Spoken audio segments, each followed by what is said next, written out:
Welcome to Office Hours. My name is Caroline Gohn. I'm one of the co-founders and the CEO of Levo League, which seeks to elevate women in their professional paths. And I'm here with none other than Warren Buffett, live from Omaha, Nebraska.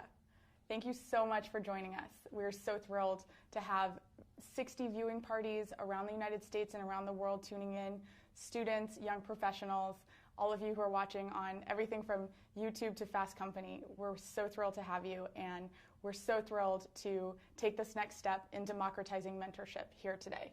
It's really incredible what we can do with technology. The fact that we're having this conversation, we're going to be interacting with you. I have your questions in the live Twitter stream on my iPad from Omaha, and we will be listening to what you want to hear Mr. Buffett talk about. We will be interacting here today, and we'll be engaging the conversation on Twitter at #OfficeHours and #WarrenBuffett. So please make sure to tune in and join the discussion that's happening.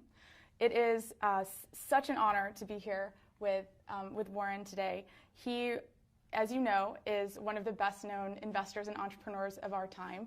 And he's currently the chairman and CEO of Berkshire Hathaway Incorporated.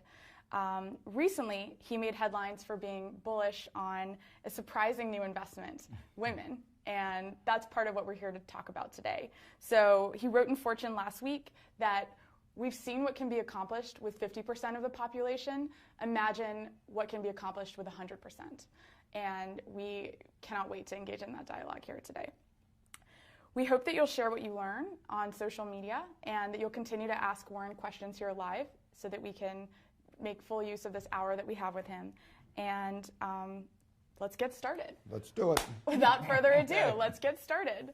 So Warren, it's been a very big week for you. Yeah, we've been pretty busy, yeah. So you've joined Twitter, you just finished your shareholders meeting, and you recently joined Levo League. I finally came out of my shell. So my first question to you is, why technology and why now? Why opening up this conversation now? Well, I probably should have done it earlier, but actually when I read, I've had 40 colleges and universities that come out every year. I always insist that at least a third of the participants from each school be women. And I get a lot of questions from both men and women about their careers and all sorts of things. So I had really talked about with these students what I wrote about in Fortune last week. But I read The Galleys of Lean In by Sheryl Sandberg. And I just wrote down a few ideas that I had. I sent it to her. I thought it might work as a forward for that. It was things I'd been saying over the years.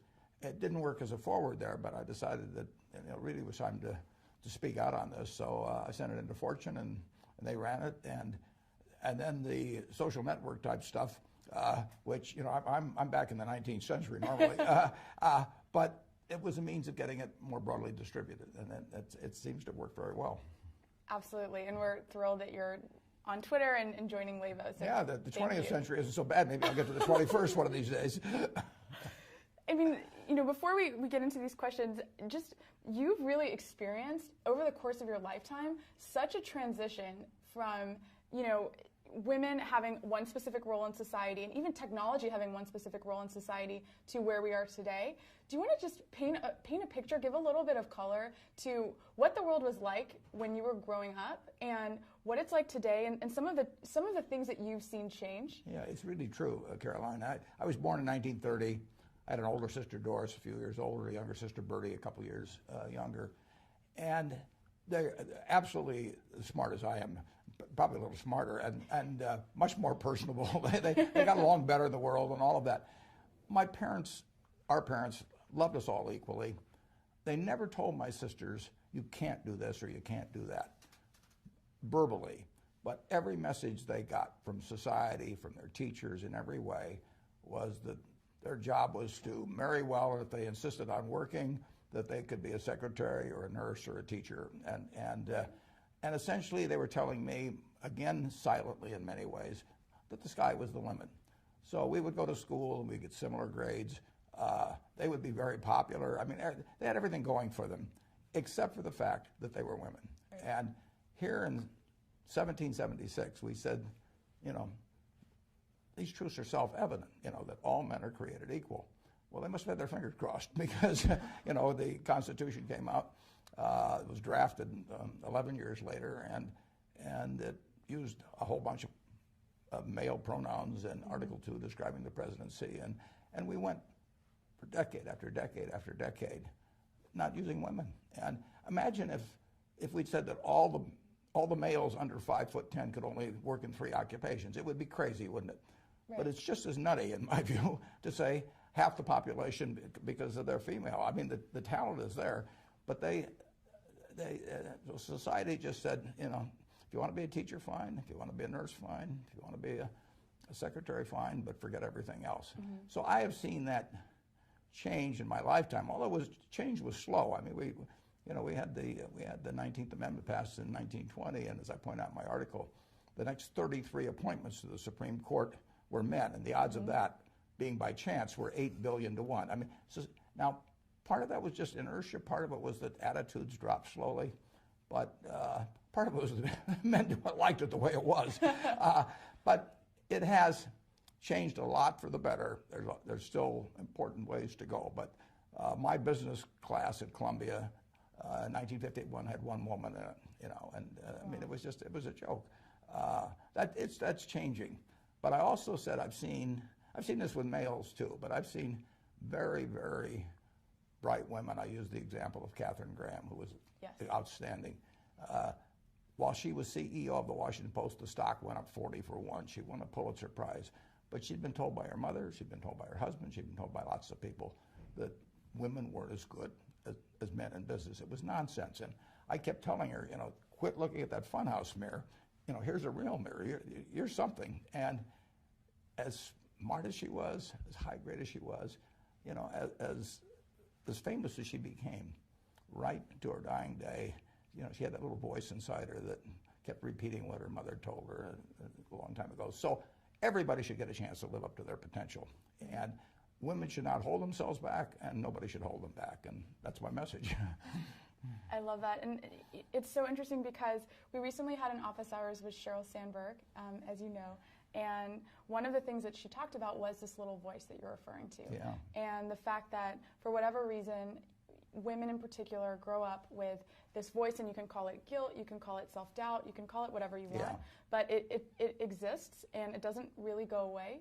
But I think having these conversations about the fact that it is a distortion of reality, it is part of what contributes to the funhouse mirror, that can at least help us understand that it's societally created and that it's something that we don't have to just accept. Yeah, everybody, I mean, the potential of humans is we haven't come close to scratching it even, you know, and look what's happened since 1776, most of the time using half our talent. I mean, just imagine what's going to happen when we, you know, go full blast with 100%. And you know, it's incumbent on everybody to try and help people, particularly if you're in a boss's type position, to help the people achieve their potential. And women have every bit the potential men do. Can you talk a little bit more about what, so your call to action is extremely powerful, especially given your role as a male leader. Can you talk a little bit more about how 2 types of men can really engage in supporting women in this transition? The first type of male is the leader, right? The CEO of a company, the entrepreneur, the person making hiring decisions, the person making board decisions, and the person making any sort of personnel related decision. And the second group I'd be really interested in hearing your thoughts on. You know, the second group consists of male peers, right? So the people who are rising in the cohort alongside their fellow women. Yeah. Can you talk a little bit about what your recommendations would be to those different types of men and how they can really take your essay and as a call to action? Yeah. Well, for the leader, you have to, you know, you have to take away the funhouse mirror, and you have to realize that talent is scarce. And you better take it wherever you can get it. Right. You know, it'd be silly. Well, just go back again to my example with males. I mean, let's just assume that I had some bias against males, 5'10" or less or something. I wouldn't hire them. I wouldn't promote them. I mean, that's just plain foolish. And when it comes to boards, I can tell you that the women we put on our board, they know business. They know people, they know how to make decisions, they understand the ownership the shareholders are their partners and all. They've got all the qualities we want. And I would say there was not a lot of malicious intent in overlooking it. It just became very natural. I mean, it just wasn't in the consciousness of a lot of leaders. I think it's coming along well on that. When you get to peers, you always have to wonder whether in a competitive situation you'd wish you only had to compete with half the people instead of 100% of the people. I mean, it would. I'm not sure how I would do if I was a male and I had two people to compete with. I could get rid of one of them because she was a woman, or one of the guys because he was a redhead, or some crazy reason like that. But it is fun. It's enormous fun for me when I find somebody that starts and really doesn't realize how good they can be. Kay was that way. Kay Graham, she really didn't. She kept telling herself that she put limitations on herself. She was a superstar. I mean, when she wrote her autobiography, I mean, it was going to win a Pulitzer Prize, and she wrote it. And incidentally, the person that helped her was a woman. And it is a marvelous book, but all the time fighting that self-doubt. So I think you should encourage anybody, male or female, to reach their potential. I mean, I wouldn't just limit it to females. I mean, anybody you can help reach their potential, you've given a gift that's very, very important. That's great. And one point I'd love to touch on before we move on with these questions that are filling my screen right now is, can you give our viewers a sense of what the technology landscape looked like when you were growing up? Like, what did a day in the life of Warren Buffett look like in the first 10 years of your career? And then what does it look like today? Well, I got very interested. I was lucky. I found out what I liked doing when I was very young. So I got interested in investments. But the way I learned about investments then was to go to the Omaha Public Library. I read every book on investments by the time I was 11. But when I wanted to learn more about specific companies as I became a professional, and after I got out of school, I would mail away for reports, and they would take a week to come, or I'd mail to the SEC, and they'd send me these little microfiche type copies. Today, or if I write my annual report now, and I want to look up and find out how many justices were appointed to the Supreme Court after the 19th Amendment, before Sandra Day O'Connor, I would have had to go to the library and dig around everything. I can find it out in about 2 minutes now. So having all this information, is just plain wonderful. I'm not very good at tech yet, though, so don't give me any quiz about it. I will not. We're getting there. One thing that our users are really curious about is your working style. So we know anecdotally from some of the people who work with you, you take a lot of care in cultivating your personal relationships. You've had long-standing partnerships. You've really invested in the city that you live in your home. And tell us a little bit about how your philosophy towards people has developed, and how you think about partnerships and relationships. Yeah, well, Caroline, I run a company that has 24 people in the home office here in Omaha, and we have 285,000 people working for us.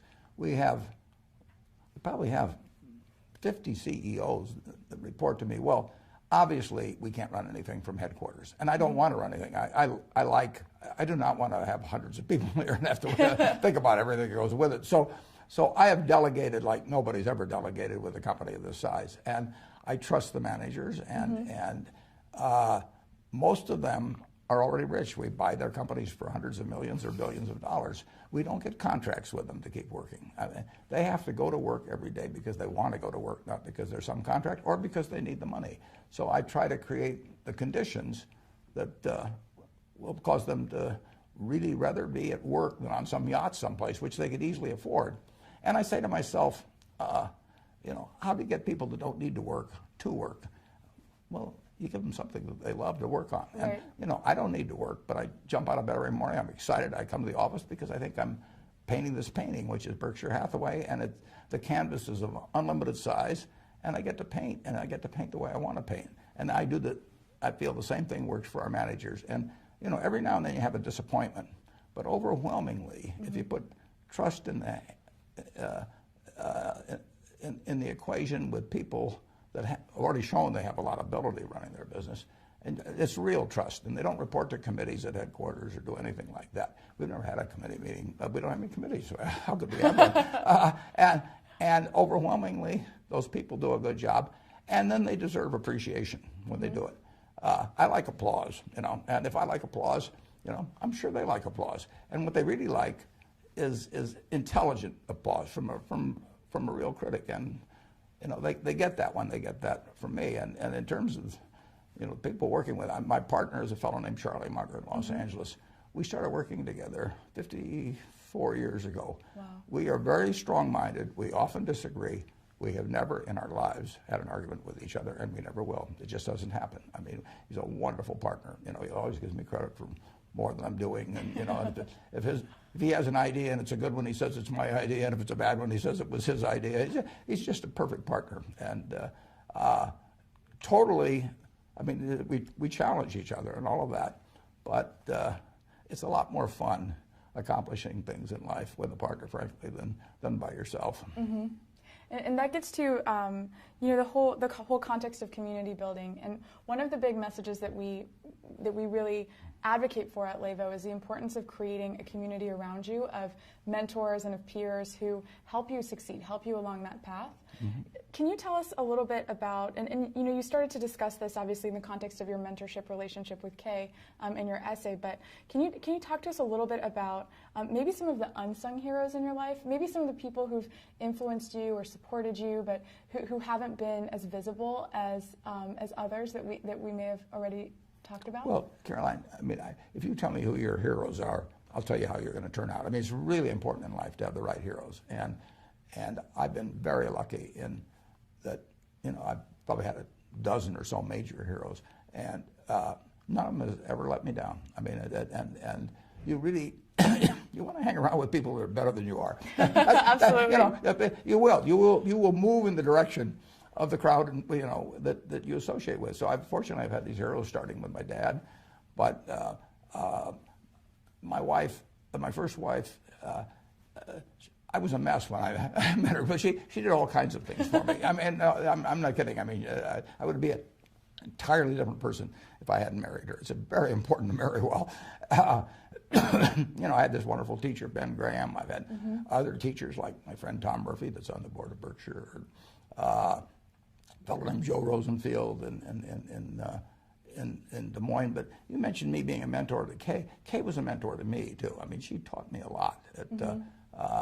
So if you get to associate with people that are really first-class people, that's the real benefit, and you should aspire to do that. You want to have the right heroes. Absolutely. We started to talk a little bit about lifestyle, in the sense that you talk a lot about the fact that some of the CEOs that you manage, they could be sitting on a yacht somewhere, they can do anything they want. But instead they're dedicating themselves to growing their canvas, to painting their canvas. What to you really? What is important to you from a work and life integration perspective? This is a big question. Yeah. Right now. Well, I love painting on my canvas. I'll always love it. I always have loved it. I mean, right. And you're lucky in life if you can find your passion. I tell the students, you may have to take a job or two. You got to eat, but never give up searching for the job that's your passion. Try to find the job that you would have if you were independently rich. That's the job I have. And when you find that job, the job that causes you to be excited every day and forget about the pay, and where you associate with people you love, doing what you love, it doesn't get any better than that. My partner Charlie is 89, and we were talking about that this weekend. I'm 82, he's 89.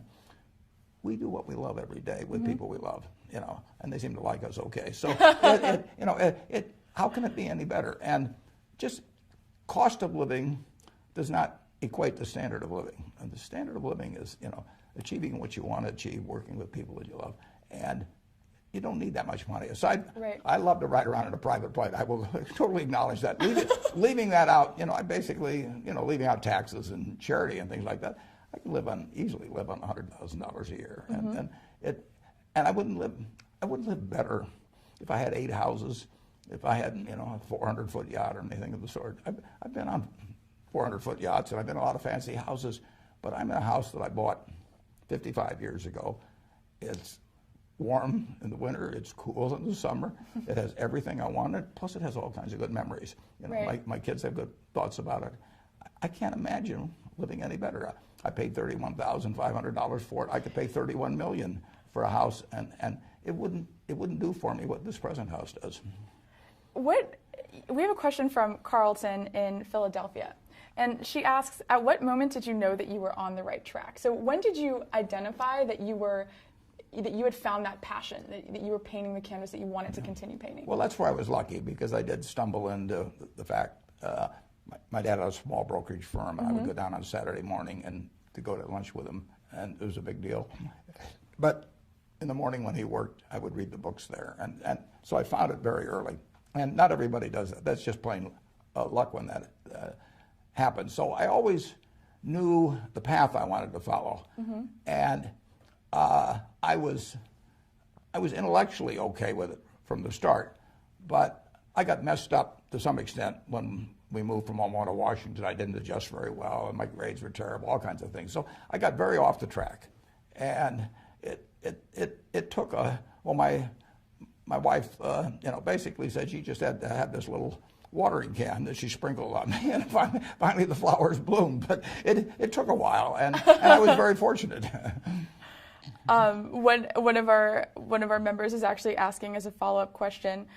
This is Casey from Texas. She's asking, can you remember a specific time in your life when you had the most difficulty adjusting to your career path, and it sounds like maybe that was your move to Washington, but can you sort of inspire our audience with an example of a time when you may have doubted your career path, and how did you move out of that into where you are today? I really didn't doubt my career path, but I was not functioning well.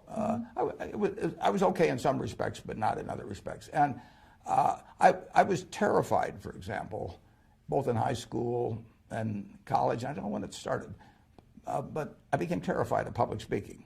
And I just couldn't do it. I mean, and so I arranged all my classes so I never had to do any public speaking. And I got to Columbia, and I saw an ad in the paper for a Dale Carnegie course.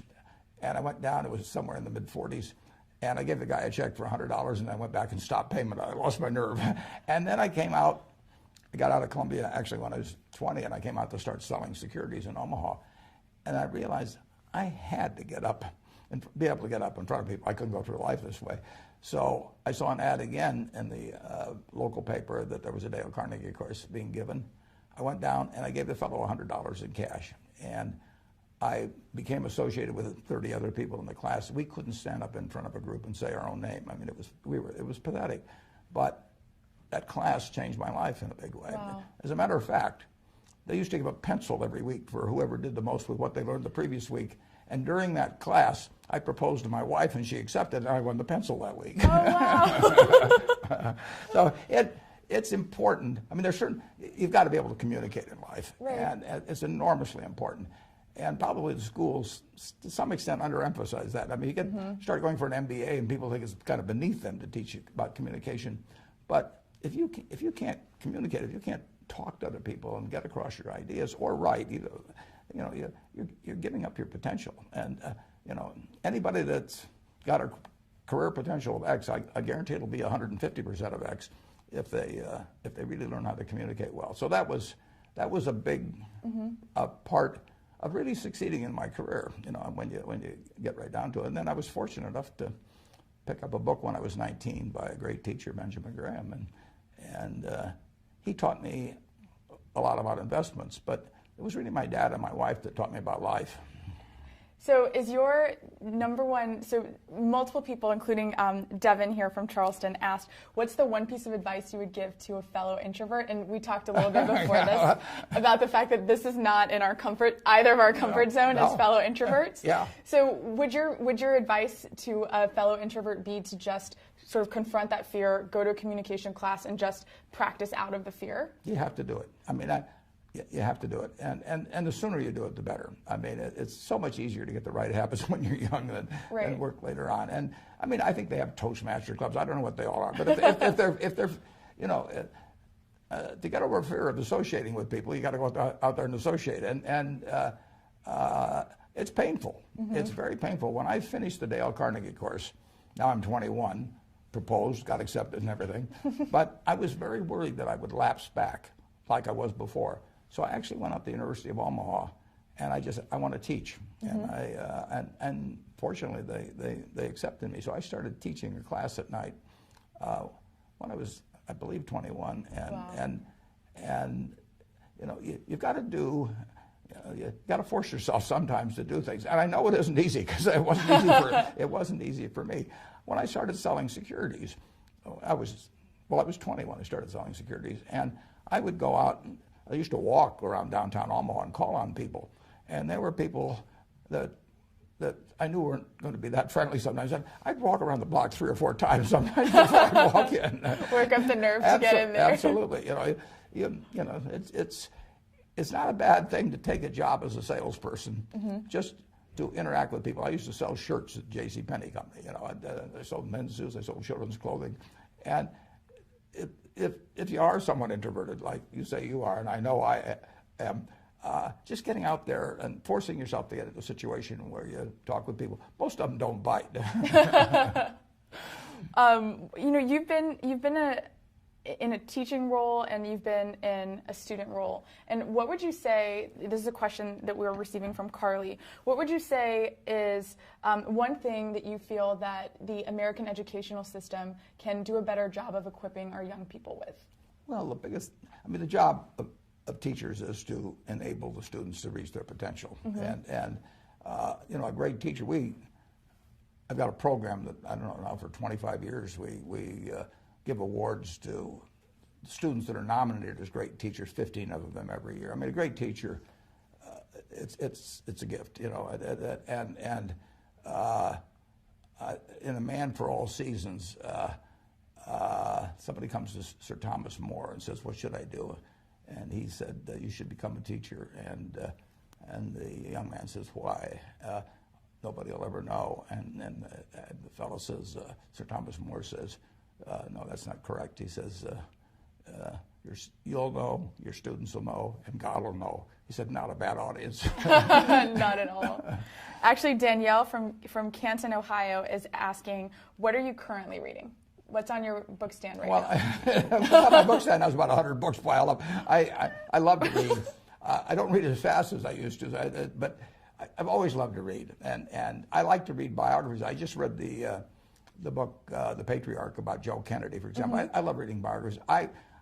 If you get one message from our talk today, read Katharine Graham's personal history. It's a remarkable story. It's about a woman who lived an incredibly interesting life in all these positions. I mean, she was seeing the world, a very interesting world from the most interesting perch. And the amazing thing about it, it's totally honest. It's a totally honest book. When I read the galleys of that book, I called her after I read it, and I said, "I've got just 2 things to say to you, Kay." I said, "You wrote the book, I hoped you'd write." And then I said, "I'm never going to try and write a book because yours is too honest." I said, "In my book, I want to look like Arnold Schwarzenegger, and you know, I am not capable of writing an honest book, so you set a standard I can't meet." That's great. So Katie Larkin Wong from San Francisco, she's actually leading a viewing party at Latham Watkins right now.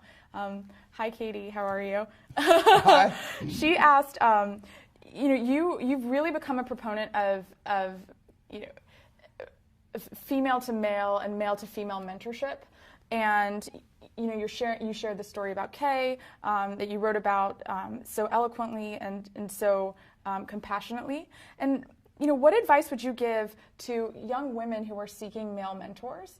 And what advice would you give to men who are in positions where they would like to help young women succeed as mentees? Yeah, well, I never really thought. I mean, these relationships all just evolve. I mean, I didn't set out to become a mentor to anybody, but I have plenty, you know, that helped me. You know, it's amazing I didn't realize this when I was in school, but it's really amazing how the person that really wants to do a terrific job, you know, and arrives a little early and does a little extra work, they just jump out. There aren't that many. So you will be perceived as exceptional and as a worthy, you know, person for a superior to spend some extra time with, if you just do something extra all the time. Right. You know, and don't be 5 minutes late, be 5 minutes early. All of this Ben Franklin stuff, you know, I mean, it seems very elementary. Right. But it's true. It's true. I mean, I noticed, well, I hired a young woman 3 years ago. We have practically no hire. We don't hire at Berkshire. I mean, very rare. And she had just jumped out at me to some extent. She ran something called Smart Women's Securities with another woman, and she clearly, you know, she had the stuff. And at first I couldn't even figure out a job for her. And then she actually came from a farm in Kansas, so she started bringing me corn and tomatoes. She knew I liked to eat corn. So bring your mentor snacks. You got to in a very nice way sort of push yourself a little bit forward and make it clear that, you know, you're worth spending some time with. I mean, you know, I mean, who should you spend your time with? You want to spend it with somebody that's going to get something out of it, and you want to enjoy it. So there are ways to get your hand up, you know, and I think actually Cheryl writes the book. I mean, and actually Tracy told me that she went to Harvard Business School, and the women just didn't raise their hand as often as the men. You know, I raised my hand all the time, you know, when I didn't even deserve to. And you want to get over the idea, as I wrote in the article, you know, the males, there's a lot of Wizard of Oz in us. I mean, you know, you get behind the curtain and you find out that it isn't quite that imposing. Wow. You know, what other, so Ari from Atlanta is asking, you know, what other habits did you cultivate? So you're talking a little bit about this woman that you hired that really stood out to you and impressed you in her 20s, in her 30s. What other habits did you cultivate in your 20s and your 30s that you now see as being foundational to your success as a business person? Well, I knew a lot about what I do when I was 20. I mean, I'd really read a lot, and I aspired to learn everything that I could about the subject. So intellectually, I knew a lot. I did not know a lot about human behavior. I mean, that you can't learn really out of reading books, but it's very important to understand people. And I say to the students, you know, just imagine you could buy, or you could be given 10% of the future earnings of one person that you know among everybody you know. Now, are you going to pick the person that's the smartest? Are you going to pick the person that can dance the best, or that can run the fastest, or anything like that? It's the right height. No, or anything. The right No, hair color. you're gonna pick the person that has the right habits, that is cheerful, generous, gives other people credit for what they do. You know, and when you look at all of the qualities that you admire in other people, which would cause you to pick that person, say to yourself, which of those qualities can't I have myself? Because they are, you know, you determine whether you have them. So just write them down on a piece of paper. Who is the person that you admire the most or like the best? Why do I like them? And just write down and then say, which of these can I do myself? And the truth is you can do them. And then you also, if you really want to carry it to the next extreme, you pick the person you dislike the most. And why do you dislike that person? You know, and you know, they're never fair about things, basically. They always claim more credit than they're due and everything. And write down those qualities and say, if you dislike that in some other person, why in the world would you want to have those yourself? So you just get rid of those. And it's a pretty simple thing to do. But you want to be the person that if you could pick your best friend, you know, that you would have the same qualities.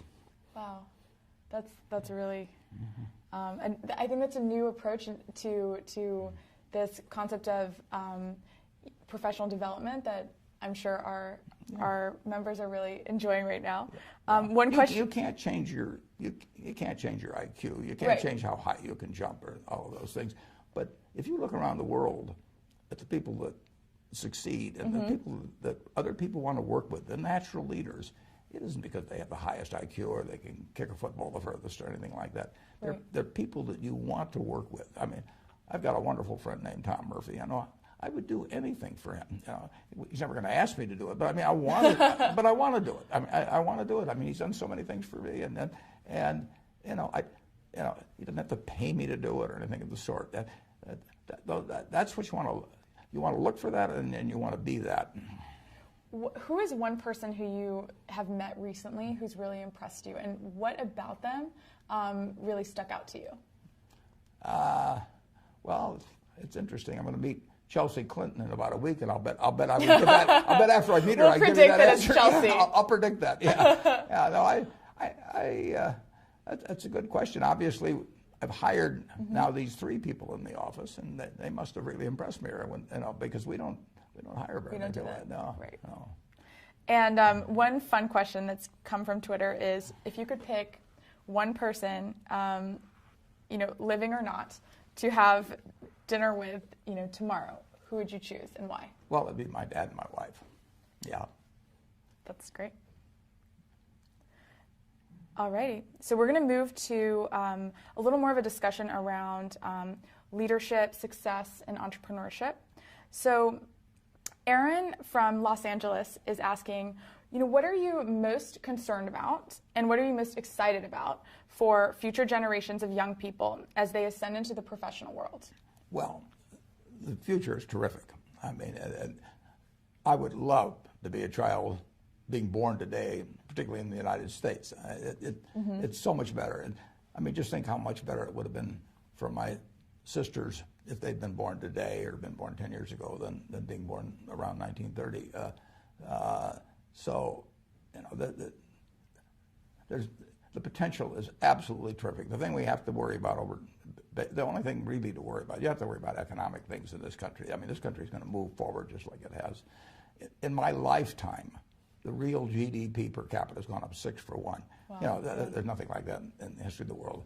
We have to worry, and really, it has to be done through our leaders, but about nuclear, chemical, and biological, the spread of the knowledge of that into the hands of people that wish evil on their neighbor one way or another, because the ability to inflict harm on others has increased exponentially ever since the atom bomb in 1945. And there are a lot of psychotics and sociopaths and people out there. And if you go back a few thousand years, all you could do is throw a stone at the guy in the next cave.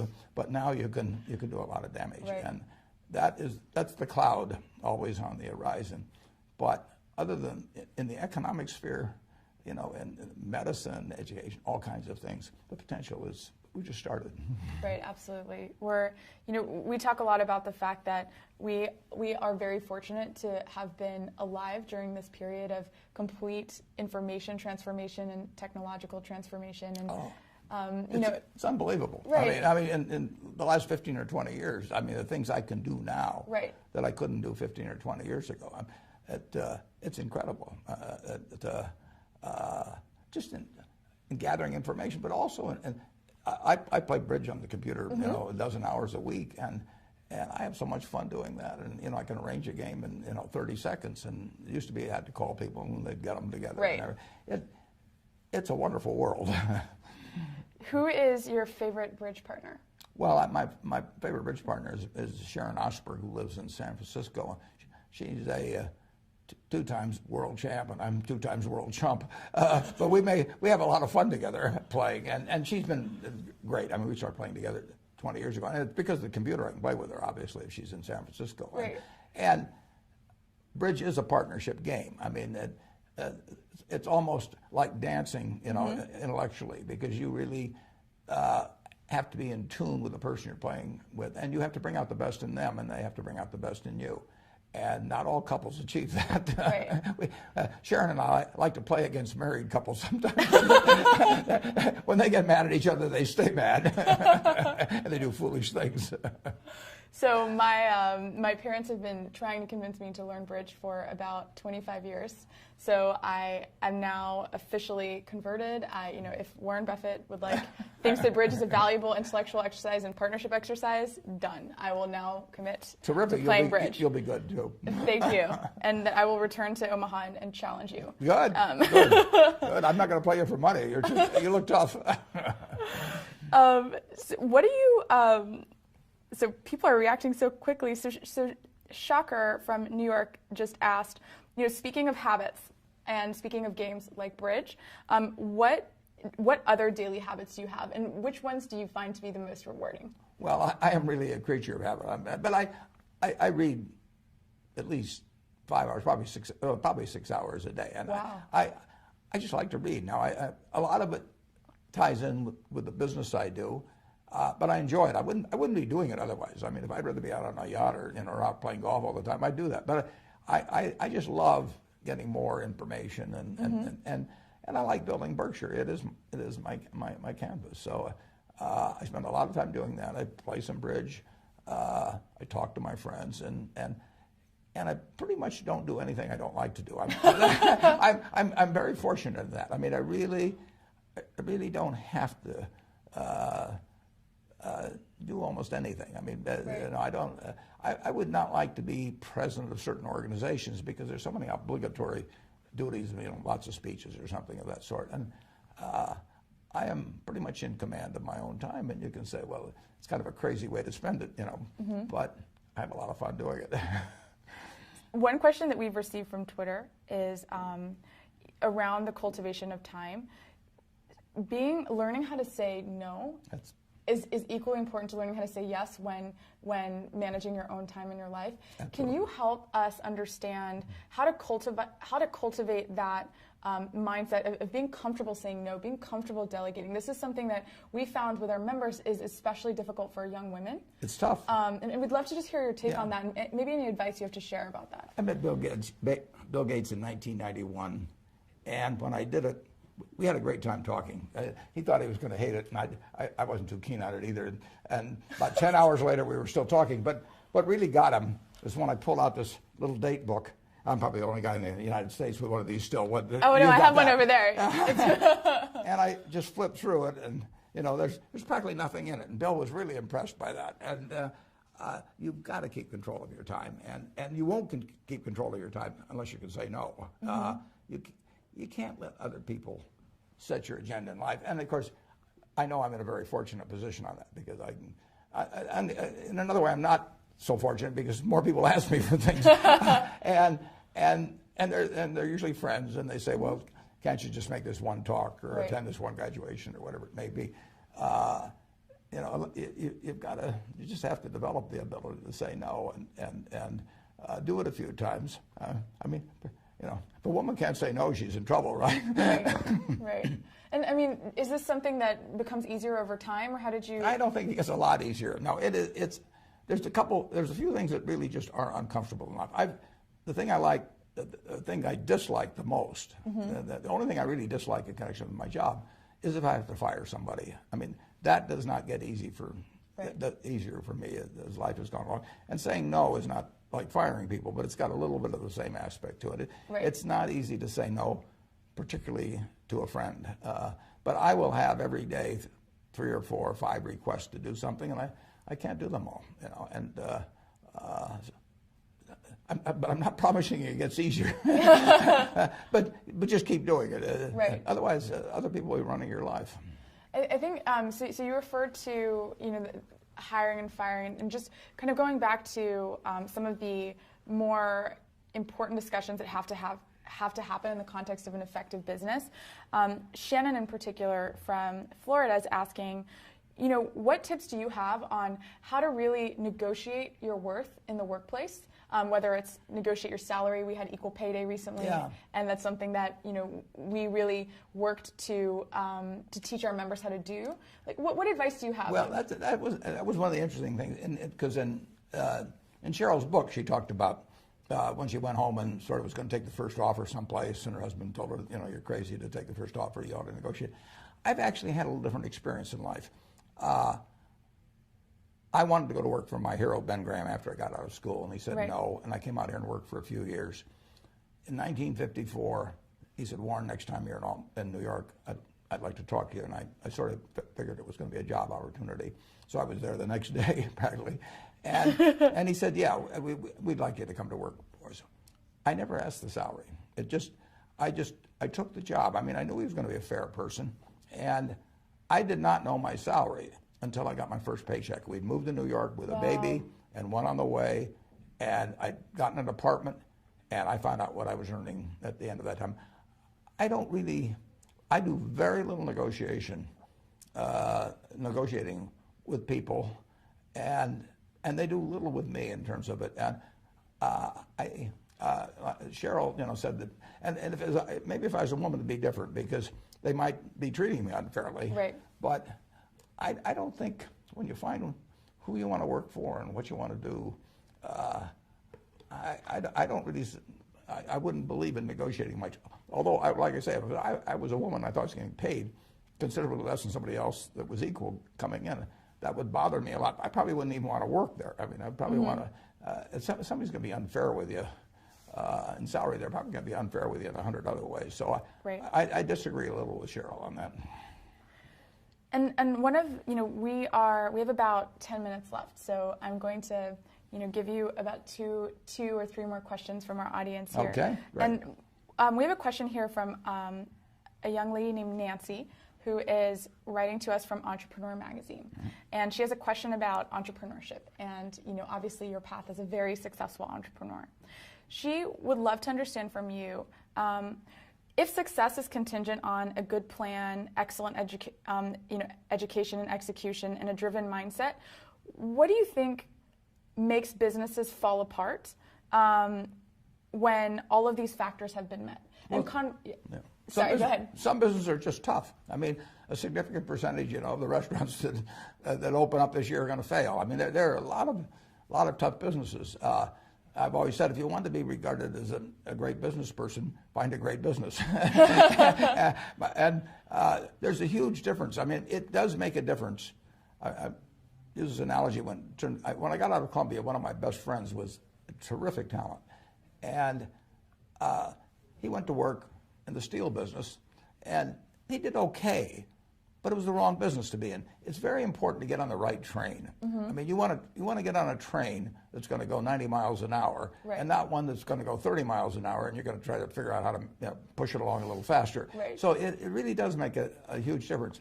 And there are some businesses that are inherently, there's far more opportunity in than others. So you want to give a lot of thought to what train you're getting on. And I owned a half interest when I was, 21 or 22, in a service station, a Sinclair service station with a pal of mine in the National Guard. It was a lousy business. We had a guy right next to us, and he kept selling more gallons of gas than we did. He would cut our prices and everything. I mean, I don't care if you're a combination of Steve Jobs and Larry Ellison and everyone else. You're not going to succeed if you got a guy selling gas below cost next to you. So it's important to get on the right train, and you really want to go to work for somebody you admire.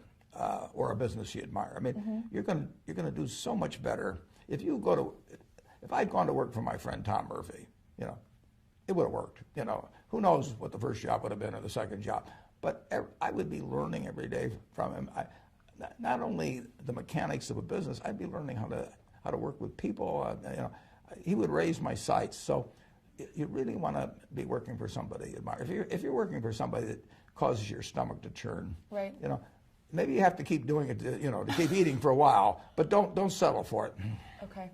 And you talked a little bit about your experiment with this station. We have a question from Ismail from Fresh Meadows, and he's asking, how do you deal with failure, and what's your advice to young entrepreneurs like me in this case, especially with regards to failure and how to approach it? Yeah, well, if you fail, you really do dust yourself off and get right back in. I mean, you're going to fail at some things. You're going to have some human relationships that don't work out.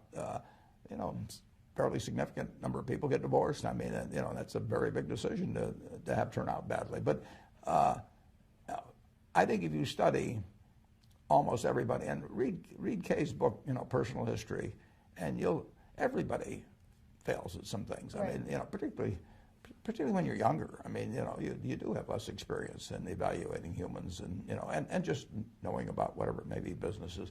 But it is not fatal. I mean, if you're healthy and you live in this, particularly living in this country, there's going to be an opportunity that comes along.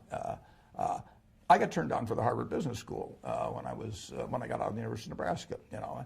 And I remember, you know, I went to Chicago to get interviewed. This is when you traveled on the train. And so I spent 10 hours going there, and this fellow looked at me, and about 10 minutes he said, you know, forget it, Bell. And, wow. and now I got to go back on the train 10 hours and think, what am I going to tell my dad? What am I going to tell my dad? I mean, my dad always told me I could do anything, you know, and everything. Right. Now I've just gotten turned down, you know. But it turned out to be one of the best things that ever happened to me, because then I went to Columbia, where Ben Graham was. In fact, it probably even affected who I married, because I took a 1-year course at Columbia instead of 2 years at Harvard, and she might have found some other guy during that time. And almost everything in my life that looked like a failure has either turned, well, usually it's turned into a success. I mean, the world isn't over. You know, if you have bad luck in health, that's tough. I mean, right. there's just no getting away. I've been lucky on that. But the other kind of things, if you're healthy and you're bright and, you know, you've got decades ahead of you, you know, if something goes wrong, if you find yourself working for the wrong employer and they're doing things you don't approve of, or they're not treating you fairly, you know, the world isn't over yet. You know, right. You just go out and find somebody else. Well, thank you so much. On that inspirational note, is there what's the one piece of parting advice that you'd like to share with our members who are in the first 10 years of their careers? No, just find your passion, and remember, those males around you, a lot of them have got a lot of the Wizard of Oz in them. Well, thank you so much for spending the time to sit with me and really answer questions from the community. And as you can see, that these questions keep coming in. We're not going to be able to get to all of them. But for those of you who are watching, you know, Mr. Buffett is kind enough to continue answering questions on his Levo profile in the future. So if you didn't get your question answered today, fear not. There's still an opportunity, and we hope that you really benefited from this conversation, that you learned a lot. I certainly have, sitting here. And tune in to this short video to understand how you can ask mentors questions. Thank you so much.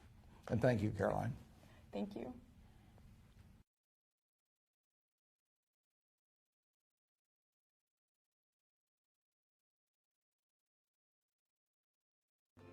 Have you ever thought, what exactly is a mentor, and where am I supposed to find these amazing people? Mentors are one part of the success equation, and Levo is here to help.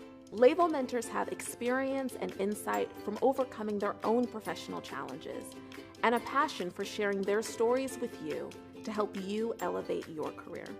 Usually, the first step to getting a mentor is exchanging advice and building rapport.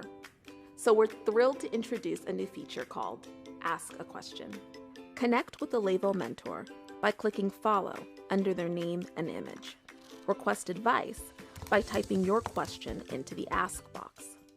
You're welcome to make your question private, but we encourage you to keep it public, because a mentor's answer to your question just might spark an aha moment for another member.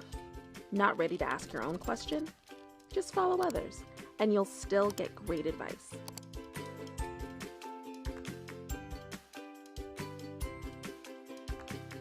You're a part of Levo. We're all here to help each other. Just ask. And don't keep us to yourself. Share this video, invite others to join, and feel the Levo love.